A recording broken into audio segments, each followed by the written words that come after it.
Faulkner, bonsoir. Bonsoir. Alors on a toujours l'habitude de poser trois petites questions à nos conférenciers qui viennent d'intervenir. Première question assez simple, quel est l'ouvrage qui a le plus marqué votre parcours? Alors il y a deux grands livres, parce qu'un seul ne suffirait pas. Il y a L'être et le néant de Sartre et Phénoménologie de la perception de Merleau-Ponty. Donc c'est ces deux livres que j'ai lus pendant mes études, assez différents, mais finalement qui ont été très éclairants pour moi. Le premier, c'est une philosophie de la liberté, et l'autre, c'est une philosophie du corps. Et on connaît mal Merleau-Ponty aujourd'hui, mais ça a été un immense philosophe mort trop tôt, égaré à un moment dans l'aventure communiste, mais qui reste d'une puissance et d'une importance fondamentale, notamment à l'époque du transhumanisme. C'était un des maîtres de Luc Ferry, non? Merleau-Ponty? Non, Merleau-Ponty a été... il a participé à l'aventure des temps modernes, mais il est mort très jeune. Il est mort en 1960, au moment où il sortait justement de l'aventure totalitaire. Et ça fait partie des grands esprits de la philosophie de l'après-guerre. Et pour notre librairie, on est une librairie protestante, on se demande toujours qu'est-ce que représente pour nos conférenciers, nos intervenants, la réforme protestante qui a été un des tournants majeurs de l'époque moderne en 1517. Oh ben, ça a été un choc,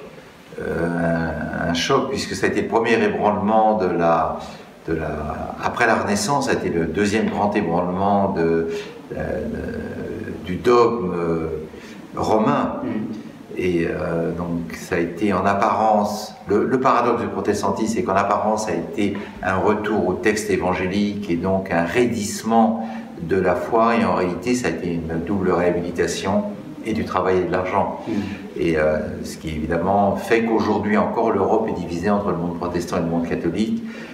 Même si on trouve cette division très artificielle, elle est parlante, elle est évidente, et plus je vieillis, plus je suis sensible aux différences qui séparent les pays catholiques, donc France, Espagne, Italie, avec les pays d'Europe du Nord ou avec les États-Unis, où vraiment, notamment dans le domaine de la transparence. C'est-à-dire que je pense qu'un des éléments du catholicisme dans lequel j'ai été élevé, c'est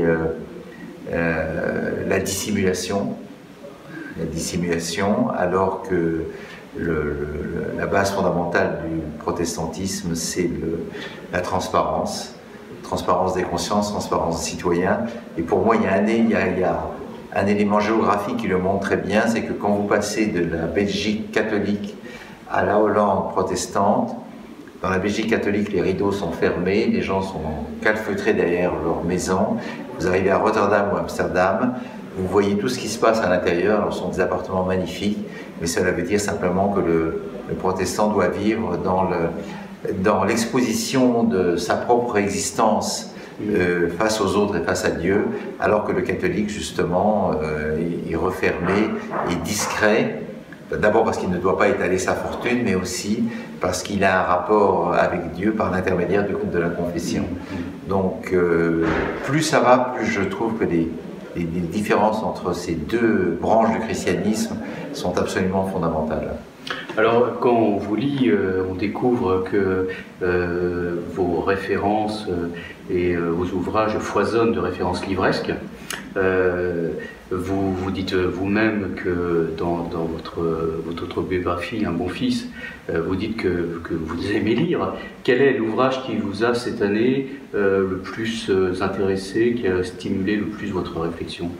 Alors, c'est malheureusement pas une nouveauté, parce que je lis toujours les nouveautés en retard, mais c'est un livre qui a été réédité chez Gallimard, de Karl Lewitz, qui s'appelle Histoire et salut, et qui évidemment ne peut que vous passionner, puisque c'est une histoire de l'idée de progrès, depuis les Grecs jusqu'à aujourd'hui, jusqu'à Marx.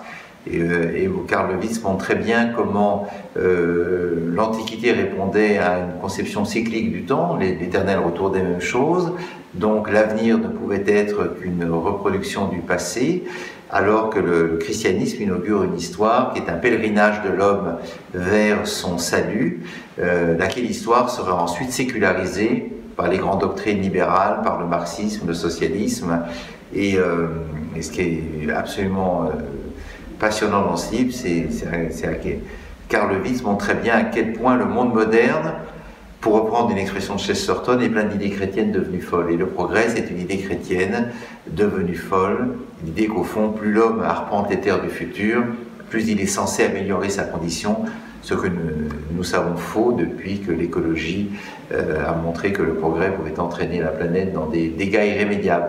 Donc voilà, c'est un livre ancien, mais dont l'actualité me paraît absolument brûlante. Et qui a l'air tout à fait stimulant. Tout à fait. Pascal Bruckner, merci. Merci.